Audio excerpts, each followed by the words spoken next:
the Body Shop have gone into administration. And people on Twitter are pointing to this tweet that they aimed at J.K. Rowling, Joanne Rowling, the author of Harry Potter,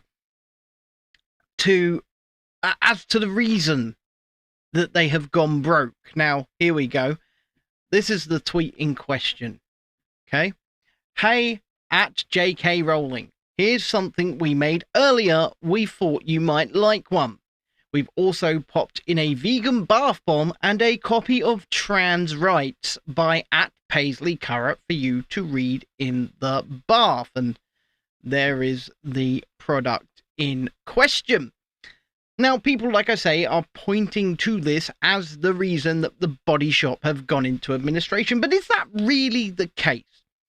Now, the reason I ask this question is simple.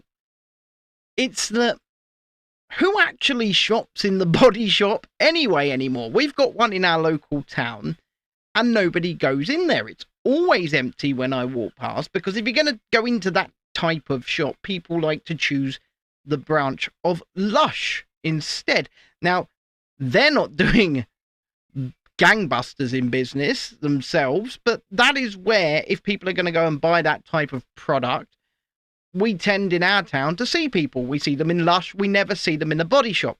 So is this really a case of get woke and go broke?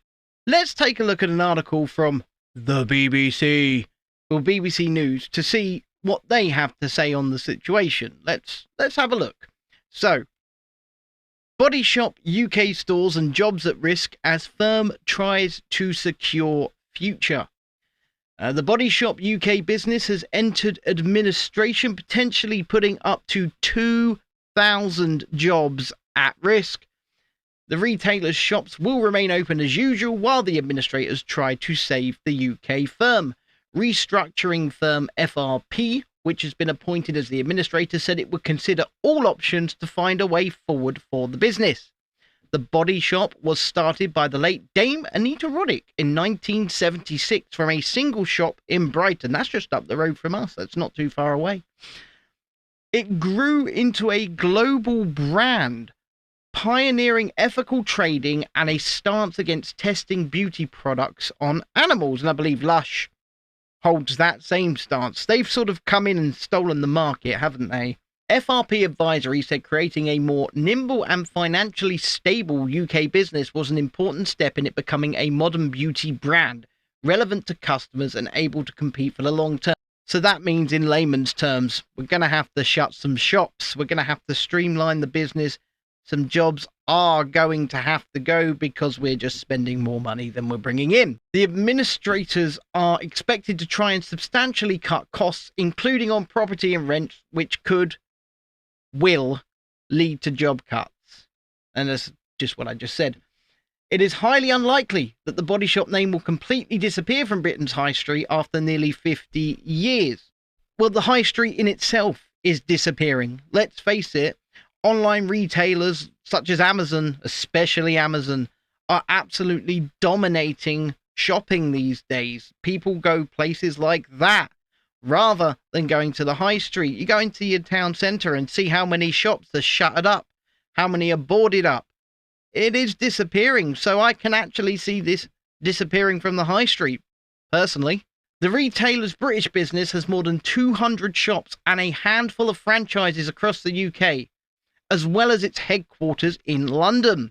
Aurelius, the European private equity firm that bought the brand for £207 million in November, took the drastic decision to place it into administration after poor sales during the key Christmas trading period because people shopped on Amazon. It's that simple. FRP said that the Body Shop had faced an extended period of financial challenges under past owners. The Body Shop has now changed hands 3 times since it was sold by founder Dame Anita in 2006, shortly before her death the following year. Well, she certainly probably cashed out at the right time when it was probably at its peak. There are hopes it will be restructured to better compete with brands such as Lush, best known for its bath bombs and face masks, which is popular with younger shoppers. Lush is where we see people. I go into town, there's a Body Shop, there's a Lush. They're not actually too far away from each other. The Body Shop is always empty. Lush always has a few people in it. Leslie Hayhurst, 70, was one of the Body Shop's first customers and lived locally to its first shop in Brighton. She told the BBC she had first gone into the store in her early 20s to get her ears pierced. Now, if you want your ears pierced in a dodgy shop, you've just got to go in Claire's Accessories. It was so new, we didn't have anything else like it. The whole atmosphere was so colourful and yet so cosy, she said.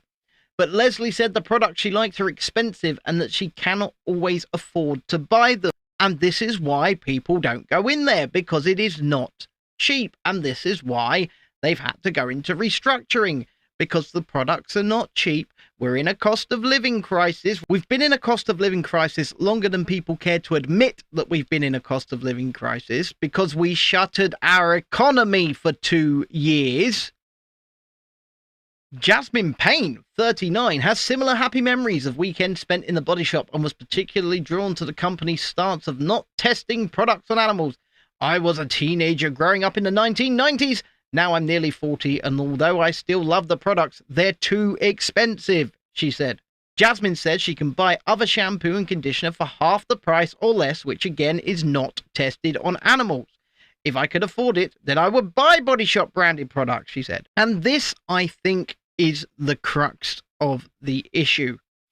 It's that we have entered a cost of living crisis.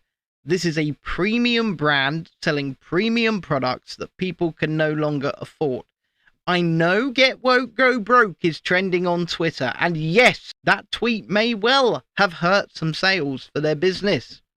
However, I honestly don't think this is a case of that.